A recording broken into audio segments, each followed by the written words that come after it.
Hello everyone, welcome back to my channel and to Disco Elysium. Now let's continue. So last time we talked with this guy, not really the best idea to be honest, but let's keep going. I see there is something to pick up here. Yeah, whoop, it's just money. Nice.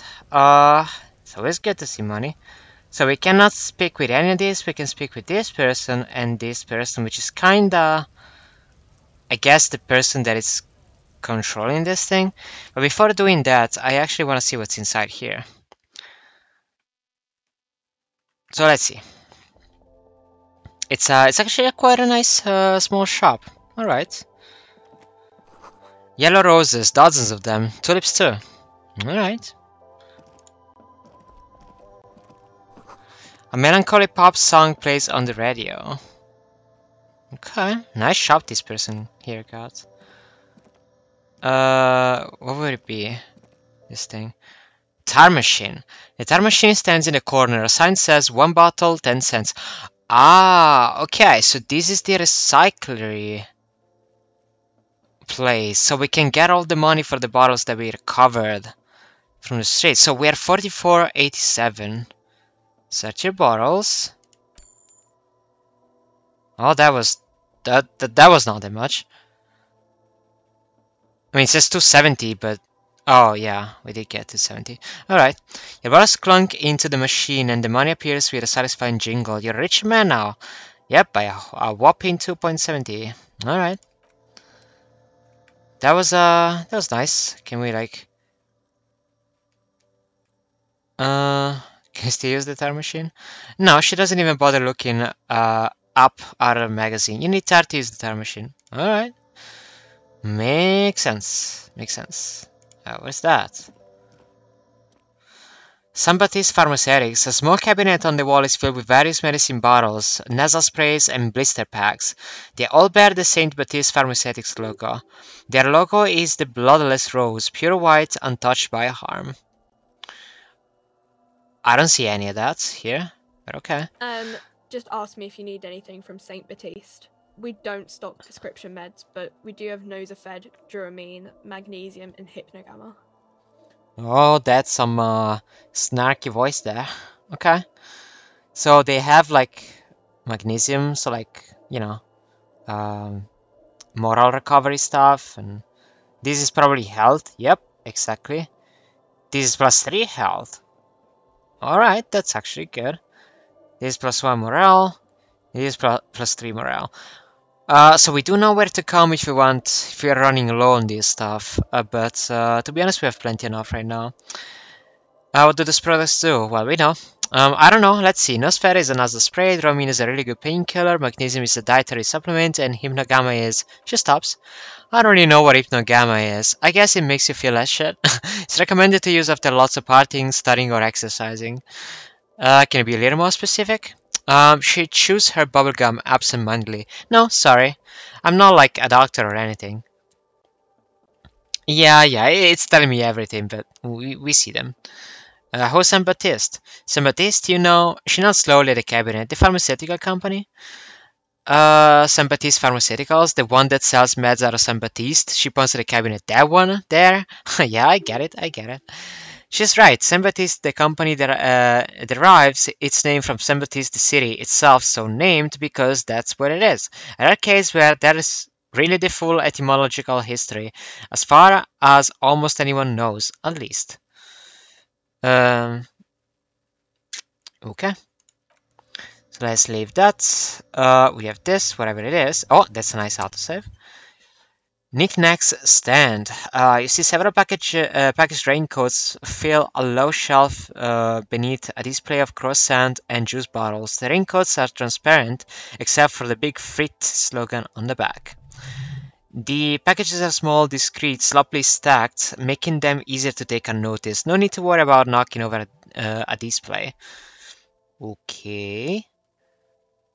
So we could technically, what is that? Or red check is this. That's only once and it's our fare. Or buy a raincoat. That gives endurance. Oh, we may want that. We've been rising our endurance in the previous days. Okay, let's first ask what it is. What's that? What is what? The girl leans over the counter to see what you're referring to. It's a raincoat. If you want to buy one, then it's only 4 real. She taps on the glass counter. The raincoat's apparently a way to purchase. Her attention is drawn to the raincoat. Stealing one undetected will now be more difficult. Ah, are you kidding me? Are you kidding me? I should not have asked. That was dumb of me. Okay, sour fare. Do we have anything for sour fare? Anyways. Sour fare -1. Nope, that's not what we want. Our sour fare is already -1. For what? Reaction speed. Our shoes. I mean, alright, bare naked, bare naked feet, I guess. So our sour fare should now be higher. How higher? It's back again to 42%. Do we even want to try that? It's a red check. And technically we can gain more money, but do we need to? She's probably gonna notice us. Well, let's try it, Let's see. Yep, fail. Girl dives into the magazine, heart covering her face, vision obscured. She cannot see your hand move. Shall grab a package, any one of them, slip it up your sleeve, and oh no, I said don't let it fall out with a thump. What did you do? Did you... The girl stares at the package lying on the floor. It looks a little sad as it lies in the dusty floor. Damaged morale. Damn it. I mean, I didn't just see a middle-aged man try to steal a 4 real raincoat, did I? No, you didn't. I didn't do it. Nearly for an official police investigation.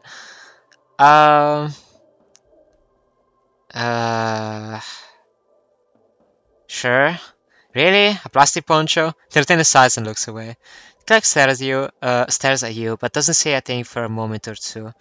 I mean, it doesn't even cost that much. Like, why would you want to do that over something like this? She says, like it's a saying or like she's quoting someone. Maybe you can ask her about this later. It's dangerous, She scratches her cheek, thinking, "Just leave it there. I'll put it away later. I'll put it away later." I mean, at least we can still buy it. It costs 4 real, but I'm not gonna spend 4 real to buy a dumb raincoat. I'm more sad about the morale loss, but alright. Guess we held it back. Do we have more? Oh, yes, we do have more. There's something up there. Shimmering wall of vices. A colorful display of cigarettes and alcohol bottles lines the shop wall, inviting you closer. The bottles wink at you in the light. The smokes, too, glitter in their wrapping. It's like looking into a kind of heaven. Your knees are weak. There, in the dark green glass, a word of ruby, all in vain. The great flowing river of warmth, wine alcohol, beer alcohol, love alcohol. I'm in heaven, I need it all so bad. Say nothing, just take it in. This is not a good place for a recovering addict. True, this is not a good place. Guess not, no. It's not, nope. She looks at the wall of goods behind her, then adjusts her hat. I'm obliged to inform you that both alcohol and cigarettes damage your health. But I guess you already know that. Whoa. Slow down. What you mean, I guess you already know that? Like, she took a look at us and was like, yep, you already know that. Don't ask, don't look, don't do anything here. Just go away. Get back to work. Please tell me more about these products. You sell any under-the-counter devices? Yeah. +1 physique. +1 physique, -1 morale. They all do the same except Astra cigarettes. +1 intellect, -1 health. Yeah, I'm guessing it's probably a temporary thing, but I don't want it. I don't want it. Nope, we're gonna be a clean couple. Sorry. Let's still ask this though. You sell any under-the-counter devices? No, she fixes her hair underneath her cap. Fred only sells legal drugs like the law says. Tell me more about these products. Alright. The Pale Age Vodka Special, I guess, stored in pale for a couple of years, which makes it super expensive, super strong. What is pale? She shrugs, uninterested in explaining it further. Okay, what will consuming this stuff do to my body? I mean, I already said it hurt you. I don't know what else they do. She stared at you, unsure. Yeah, they give basically what we already saw. Use medication like Nosifera to counteract negative effects. No consuming substances can have unforeseen consequences for you. That's why we're not gonna do it. And let's see here. Welcome to Frit. Feel free to look around or something. Everything is out on the shelves. She returns to her magazine. Makes sense. What's that magazine she's reading? Before we go on, what's I Frit? don't know. Frit? She shrugs. And what is Frit? A 7 to 11 grocery store. No, 7-Eleven. Okay. What's written with 3 I T's? think they think that the extra T makes it funkier. It doesn't. It doesn't. She chews on her gum with disgust. The story goes that normal Frit with 2 T's, a men's worker shop in Vredenfort, was already taken, so when Frit Retail Inc. grew into a multinational corporation, they had to add an extra letter to avoid trademark infringement. Interesting. What magazine are you You reading? mean this? She looks at the cover boasting a colorful photo of 2 girls kissing. I mean, I don't see 2 girls kissing, but okay. This is Pop Stars. It's got, like, famous people in it. It's not for sale. Not for sale. Looks like it also had something called Police de la Mode featuring on page 34. This speaks to you. Stupid famous people. I proved this very futuristic. Tap on the girls kissing. Forget all about that. Where's this fashion police feature? Point at the cover. Not even interested in that magazine. I don't know why I asked about it. What I want to know about this for sure. I would say this too, but I don't know if it's gonna allow me to only choose one. In this case, I just want to choose the one that it's more helpful for us. So this one. Point at the cover. And what is that fashion police? It's where they rate different outfits famous people wear. It's kind of funny. They're kind of mean. It's about who's the most stylish. Okay. Who's the numero uno guy in there right now? And does it look like this? Point to yourself. Point to her hat. I bet your hat would take the price. Alright, let's point to ourselves. Lazy eyes scan up and down your body, assessing the situation. No, I don't think so. No, I don't think so. We are not the fashion police. We're the real police. We're not the fashion police, we're the real police. Yep, makes sense, Kim. Let's proceed. I have some wait, do we wanna... I don't know, You let's mean go back to this the is magazine for a second. I proved this, very futuristic. Alright, she pops a raspberry flavored bubblegum and nods. Her shoulders tense, she shuffles back only slightly, bewilderment and repulsion root in her place. The lieutenant frowns at you before turning to the clerk with an apologetic half smile. I mean, I just said that it's nice. You know, I meant it in an actual, like, you know, real way, not like a bad way. What the heck? I have some questions for you, okay? Okay, not really supposed to be chatting to anyone, but she puts down the magazine. I mean, no, she doesn't. Does Frit have a warehouse in the back of Weirlings in Rags? Warehouse? I don't know, maybe. I don't really care what Frit does. Come on, give me something to work with here. She looks up from under her brow. Fine, Frit doesn't have a warehouse, just a little back room here, okay? She turns back to her magazine without waiting for you to respond. You said I wanna do that with Frit. Why? Because Frit is an army? She blinks at you, confused as to why you ask such an obvious thing. Hold on, an army? You mean like mercenaries ready to kill people? Yeah, like 2,000 or so. She says as if it's completely natural. Why would he need an army? It's just a corner shop. I don't know, she shrugs. It stops people from robbing Frit, I guess. If they know there's an army, I mean, I wouldn't wanna fuck with them. Anyway. Businesses often hire private security this side of the river. It's an unfortunate state of affairs, but not unheard of. That's what the cops are for. True. And we gain 5 XP. Nice. You think the police, like, bother catching shoplifters? She rolls her eyes. Freak polices themselves, so yeah. Anything else you wanted? Can you tell me anything about the dead body? I don't really know anything. I mean, I know it's there, but I haven't seen it, so... You know the man who died? No, really. Not really, it doesn't mean you knew him a little. No, I didn't know him at all. Okay? How long has he been there? I don't know, really long. Okay? What do you think happened? I don't know. No need to worry, the lieutenant's voice is soothing and professional. It's just a standard procedure for us to ask around. If you hear anything, let us know, okay? Okay, she scratches her nose. Thank you for your help. Uh-huh. She brushes a strand of hair off her face and tries to return to her magazine. Can you tell me anything about this reality we're in? Reality? You mean what reality? Economic reality or... She's like a student unexpectedly called upon by the teacher. By a teacher. Can she answer the classroom question? Yes. Tell me about economic reality, or I meant the physical reality. I mean, sure, that's so. I don't really know anything. I mean, I'm 15. Are you? Okay, I thought she was like 40. I mean, not 40, but like, I mean, around 30 or something.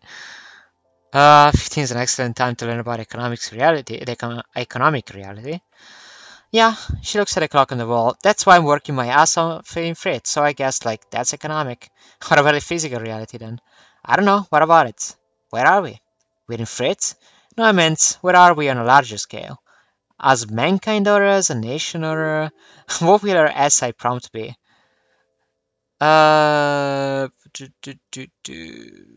like where in the world? We are in River Shoal, like in the Insulin Genisala? Thank you. You're welcome. I'm actually curious about the other choice. As a mankind, this one. In a good place? She rubs her face thinking. I mean, science is doing great, and this radio computer thing seems to be kinda big. I don't know. She shrugs, then folds her magazine back. What time is it? I don't know, look at the clock. It's right behind you on the wall. The clock shows the time at 10 and 9. The hand seems to be still. It's apparent the clock doesn't work. Yep, it's 1440, clearly. What is the revolution? When ordinary people take over the government and demand democracy? What about the one we had here in Revachol? Yeah, it happened like 50 years ago or so. Sorry, I'm not very good at this. At history, I mean. Coalition, what's that? Someone told me there is one. Our government? Or do you mean something else? Sorry, I really need to finish this article. She taps on the magazine. She taps the magazine on the counter. I won't bother you with this nonsense anymore. And we gained 5 XP. Okay, it wasn't all for nothing then. Cool. She seems happy to return to her reading. And leave. Nice. That was quite a long conversation though. Just for nothing again.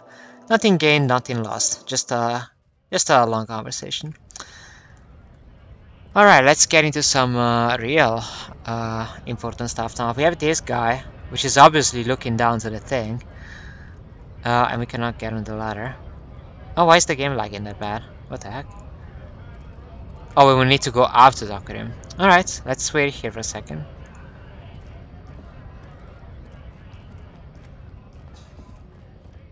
Okay, apparently we need to look at this thing from the other side. The lorries probably store fuel here. Now, they store booze.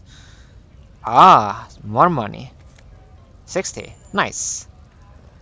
Cannot talk. I can talk to this. What, a door here? What the heck? Why can we talk to a door? Grad Factory of Magnets and Miracles U49. A lorry stuck in the traffic jam. This big, heavy grad-made machine is well kept for such an old machine. Look in the window. 5 XP. Again. The windows are clear. They've been recently washed. You can see a lorryman's cabin with personal belongings, stickers, insignia. Kind of stickers and insignia. The driver has adorned his space with substantial collection of peculiar paraphernalia. Proclamations about honor, strength, and purity are glued to various panels. Makes me think that it's probably the other guy there. A large metal pendant hangs from the rear view mirror. The pendant features a sun crowned with wavy rays. It is the seal of Royalist era Revachol. Yep, sounds like it's definitely that guy. What about the back seat? The back end of the cabin has a small perch to sleep, large ashtrays. There are several suns and wheels sewn into the curtains. A book with ragged edges catches your notice. The front cover features a large muscular man. The other reads, Men from Yamdal in the lost city of the Pygmies. Racist nationalist paraphernalia. It grits his teeth. Not unusual in this part of town. This is our guy. The lieutenant nods towards the racist lorry driver. Yep, I figured it out before you, Kim. You think this lorry belongs to our tough guy? More XP. Wow, the game is just throwing XP at us, but, you know, recently. Likely, yes. This guy's proud of who he is. Drapes it all over his machine. Alright, well, I don't care about that guy's machine. What I care about is seeing if you can do something else here. I mean, we can definitely talk with this guy, which is like 3 times the size of the others. Bastards! We have a right to work! Okay. The man yells towards the harbor gates. His voice is the loudest of the lot. And oddly screechy from any side. Okay, scab leader. I'm the law. Okay, what's going on here? Looks like too much trouble for my taste. I'm the law. Hold up and stay frosty, everyone. Cops are here. The broad-shouldered alpha male turns to you. He's a full head taller than everybody else You here. here to fuck with us? Beat the honest worker down. I mean, he's also like larger than anyone. No, why should We're I? here to fight for a cause. Stripes usually have problems with people who have causes. Okay, then I'm thinking no. Good. We're fighting for a cause here. Right to work! Right to work! Alright, continue. Besides, we're not that different. It helps if people see us talking, cops and strikebreakers together. Shows authorities are on our side. Builds confidence. Oh, this guy is smarter than he looks. Yeah, he wants to talk with us so that, you know, people think that we are together. Or, you know, kind of like that we agree to this thing that he's doing. Alright. What kind of cause are we talking about? Rights of people. Rights of workers. To have gainful employment. To make a salary. And feed their families. Makes sense. His manner of speaking is wooden and tone of voice blending on his part, almost as if compiling replies from a set of learned phrases. But he's probably blocking the lorries so that they can get the stuff that they need to get on. He's not really into the cause. I don't think I've chosen any sides yet. Might be time. Don't let the fat bastards tread on you. Cops tend to side with the higher-ups, but you're essentially still workers. We I are. don't trust cops, but I can see you understand the... Right to work! Right to work! Alright, guy. Regardless, I have some questions for you. Maybe you should ask them the questions, like why we're not allowed to make a living here. Shame on you! Shame on you. Embarrassed to the gaze. We have families to feed, you piece of shit. He points his finger at the man sitting on the railing. Oh, this guy that was up here? Okay. So do we, Scab. Call me mañana. Whoa. Call me mañana. Alright. The loitering man hollers in return. Want to get in the harbor too. What is a strike? Okay, what is a strike? When a bunch of ungrateful, lazy cockroaches can't get their act together, decide to block honest work for other people. It shifts uncomfortably in his workers' overalls. What do strikers want? Beats me. They mumble nonsense about boardrooms and workers' rights, while we, he raises his fist and starts shouting again, have the right to work. There's something odd in the way he carries himself. His set of clothing looks vaguely mismatched. The different pieces of the attire seem ill-fitting. What does that mean? His shirt is far too small and unpleasantly tight fit, while the overalls held up by a belt seem to fit a man with much more corpulence. You wearing new clothes? He ignores the question, choosing instead to turn to emaciated workers, raising both fists in the air. The clothes are obviously not his. Yeah, I think this guy is actually not a worker. He's just here for some reason. Silence is the answer. There is something off here, but he won't say what. Okay. Wanna get into the harbor too, maybe? Have fun, he snores. Union shit are on full strike. Don't think they're gonna let you through the gates. You trying to meet their fat boss? I'm interviewing people about a murder that took place here, behind the hostel cafeteria there. I mean, sure. I know nothing about a murder. His reply is snapping and terse. Absolutely nothing. Wouldn't put it past these arbor bugs. They do anything to stay alive. Right to work. He again shakes his large fists, then turns back to you. It's shameful. Cops doing nothing. You should bring backup. Open the gates for us. Locating gainful employment for workers is a crime. I don't know. This really isn't my area of expertise. We're not picking a side in this just yet, sir. Pity. He turns around and bellows at the gate. Let us work. What are all these strike breakers? Honest men and women with rights to work, to be useful, not toys for corporate interests. The men runs a hand through the stellar grey military haircut. We came here to help the Arbor run smoothly in time of crisis. If union folks don't want to work, they are let those who do want work. I have a question. The lieutenant looks him in the eye. Why do all these men follow your leadership? You think they follow because I'm big and loud? No. They follow the rules of the market, the rules of the economy, because they were, he starts bellowing, given a job to do. You've been talking to him for quite a while now. Something is off with this guy. Ask him where he's from. Okay. Well, first I'm gonna ask this. What exactly is your goal here? We were promised work. He points at the gates. We'd be in there working if the bastards haven't shut the gates. And you're unable to breach the entrance? When it gets locked, would take heavy ordnance to burst it open. Could try to get in through the secretary office. He points up the stairs. Doors locked. The guard's blocking the way to the access panel. And I don't mean the scrawny masked punk either. He points at the dock worker idling on the staircase. I mean head measurer or whatever he is. Wait, head measurer? A huge Simonese guy standing up there on the overhead passage won't let anyone by. The access panel is right behind him. How bad can one guy be? You seem capable. Bad. The man glares at you. Standing on a narrow bridge, he's got a strategically advantageous position, and he's trained. I don't know how the Union has a trained killer up there, but that one is no joke. Every men are tired and hungry. They're workers, not fighters. I mean, why don't you just talk to them? I like civilized folk, you mean? The man rubs his chin. These native fucks don't understand civilized. It wouldn't be better for the neighborhood if you went home, at least for now. If you can't get in anyway. No, they'll give up eventually, or get drunk. Leave the button unguarded. Then we charge. The man rubs his jaw. A perfect lightly bearded square wedge. Okay. I gotta ask, where exactly are you from? What's it to you? Deep set suspicion drips from every syllable. Curiosity gonna figure out this strike mess. A routine part of the investigation. Until you look real familiar for a second. Routine part of the investigation. Am I suspect? His eyes narrow. Don't know crimes. I only fight for the rights of people. Every once in a while, it is like you can see glimpses of another guy under the guise of this fighter for jobs. He seems a more brutal, cunning, and suspicious person. Just a hunch, or you just might be paranoid. Nope, I think we're actually right. I already got that. I'm interested in your background.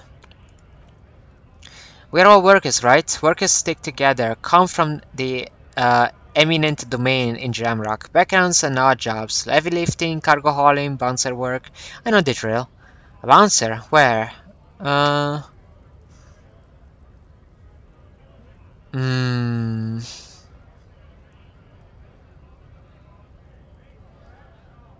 Don't really drink. Work has taken me some.